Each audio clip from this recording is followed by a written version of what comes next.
Bonjour à tous, Alex Savoie, Découverte du vin. Et donc, ce soir, on a une anomalie. J'ai déjà soupé, j'ai déjà bu le vin, donc j'ai bien eu le temps d'y penser. Désolé, là, j'ai pas eu le temps de faire la vidéo avant de manger. Et donc, qu'est-ce qu'on a ce soir? On a un Mas Igneus FA de la région du Priorat en Espagne. C'est un 2006. Donc, j'ai pas l'habitude de boire de vin du Priorat parce que souvent, je les trouve un peu trop boisés, un peu trop de vanille. Et ça me tombe ses nerfs un peu, là, donc je m'en achète pas souvent.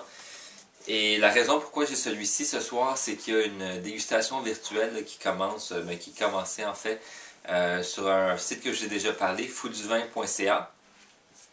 Et donc c'est ça. La façon que ça fonctionne, c'est une fois par mois, tous ceux qui sont intéressés peuvent voter pour un des 5 vins choisis.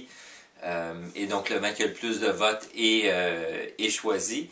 Et dans ce temps-là, il y a une date qui est fixée. Dans le cas de maintenant, c'est le 21 mars à 19h, donc ça vient de commencer. Et donc chacun qui est intéressé s'achète une bouteille de ce vin-là. Et au courant de la soirée, tu peux aller sur le forum, tu laisses des commentaires, tu vois qu'est-ce que les autres en disent.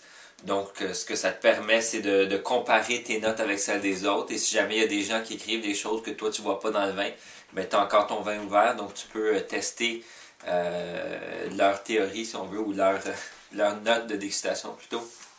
Et je trouve ça intéressant. Ça va être la deuxième fois que je le fais. Et donc, je voulais vous en faire partager un petit peu cette expérience-là. Donc, c'est ça. Comme je vous disais, moi, j'ai déjà dégusté le vin. J'ai bu ça avec un rôti de porc. Et honnêtement, le vin était trop puissant pour le rôti de porc. Puis le rôti de porc n'avait pas beaucoup d'autres saveurs là, que j'avais pas mis une grosse marinade ou de sauce ou quoi que ce soit. Donc le vin a comme surpassé le rôti. Mais ce qui était bien intéressant, c'est que, et là je vais tester là, maintenant que ça fait quelques minutes que j'ai fini de souper, avant le repas, le vin avait vraiment des arômes de vanille et de bois au nez, avec des fruits rouges confiturés. Donc, j'allais chercher de la cerise, de la framboise, des choses comme ça. Et pendant le repas, le goût était vraiment plus sur des choses comme la fumée, un peu de notes d'olive. Au nez, il y avait des notes d'olive. En bouche, c'était fumée, cassis. Donc, des choses un peu plus, si on veut, des fruits plus noirs, plus foncés. On allait chercher le caractère peut-être un peu plus terreux du vin. Donc, il était moins sur le fruit, moins le côté nouveau monde et tout. Donc, c'était intéressant. Mais ceci étant dit, le vin était trop fort pour le repas. Donc, je le recommanderais peut-être plus avec... ça pourrait être bon, disons, avec des ribs sur le barbecue, quelque chose comme ça, qui vont avoir une sauce un peu sucrée, qui va matcher avec le vin et qui va être un peu plus relevé. Donc, même si c'est du porc, ce qui est très important quand on combine le vin et la bouffe, et comme je l'ai déjà dit, je fais pas si attention à ça que ça, mais ça va être souvent aussi important la sauce ou les accompagnements que le menu principal. Autrement dit, tous les vins rouges disent ah, peut aller bien avec un steak. Ouais, évidemment, tous les vins rouges peuvent aller bien avec un steak. On parle d'un Bourgogne qui est assez doux, à un gros Cabernet Sauvignon qui est très fort.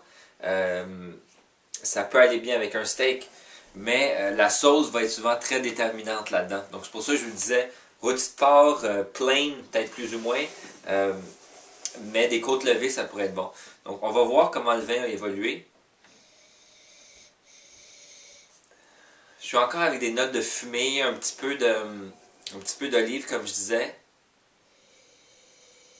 Mais j'ai un peu la confiture de fruits qui revient, et c'est le côté... d'après moi, c'est la vanille et le bois qui donnent ce côté confituré-là, et possiblement aussi des raisins qui sont très mûrs au moment de la cueillette, très sucrés. Et ici, on a une majorité de grenache dans ce vin-là. Donc, je n'avais même pas fait le countdown. C'est grenache. Ensuite de ça, on a du carignan, un peu de cabernet sauvignon et un peu de syrah. Donc, principalement du grenache qui donne des vins très fruités, qui produit beaucoup de sucre, donc des vins à une haute teneur d'alcool. Ici, 15%, ouais. Donc, c'est pas à négliger. Et donc, un vin qui me rappelle un petit peu, ben, surtout avant le souper, là, quand je l'ai goûté la première fois, me rappelait le Tres Picos qu'on a bu ensemble là, il y a peut-être 2 semaines, quelque chose comme ça. Mais là, il a évolué, il n'est plus rendu là tout à fait.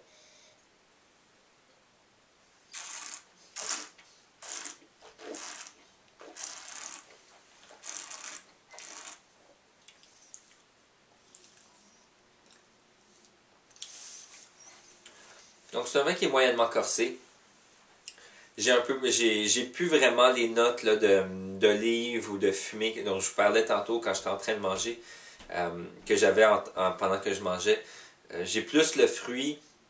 J'ai une bonne acidité que j'aime bien. Le vin est pas lourd, même s'il est à 15% d'alcool. C'est rafraîchissant. Il y a des limites, là. On s'entend que c'est pas un Sauvignon blanc de Sancerre, là.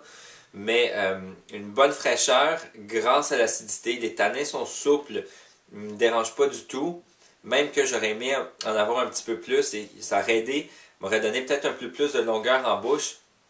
Mais c'est un vin qui passe très bien. La texture, j'aime bien la texture, elle est assez soyeuse. Et all in all, donc en fin de compte, c'est un vin qui a bien de l'allure, mais moi, c'est pas tout à fait mon style. Et je pense qu'à 26$, on peut avoir des choses un peu mieux que ça. Maintenant, je suis pas mécontent de l'avoir bu, mais c'est définitivement pas une recommandation. Donc, ça va être tout pour le moment. Et c'était Alex Savoie qui est là pour simplifier le vin pour vous.